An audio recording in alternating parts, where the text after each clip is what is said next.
This is very hot real estate, although no one actually lives here. Senkaku to Japan, Diaoyu to China. These East China Sea islands are the topic of an increasingly bitter dispute between the two countries.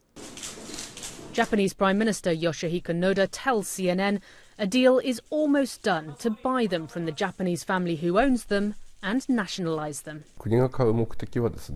The purpose of acquiring these islands is to maintain them in a peaceful and stable manner. So we would like to explain this stance to the Chinese side. Of course, the Chinese side might have their own assertions, but we have a mutually beneficial relationship based on common strategic interests, and we need to deepen those relations.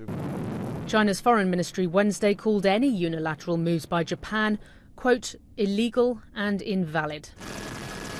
Hong Kong activists added fuel to the fire with an unauthorised visit recently, followed by Japanese politicians who also landed on the island without permission to make a political point. Head north to the sea between Japan and South Korea, and another cluster of rocky islands is souring diplomatic relations. Tokyo calls them Takeshima, Seoul calls them Dokdo. A decades-long dispute brought into recent focus by President Lee Myung-bak when he became the first South Korean president to ever visit the islands.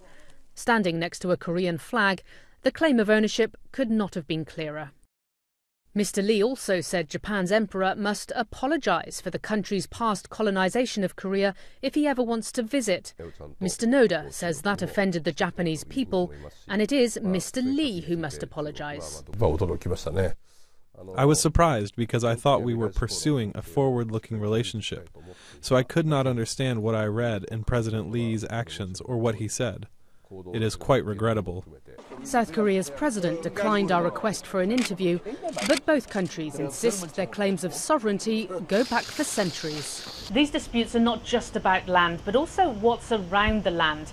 The waters themselves are rich fishing grounds, and there is a potential for untapped gas reserves, which means these disputes go far beyond any national pride. Paula Hancock, CNN Tokyo.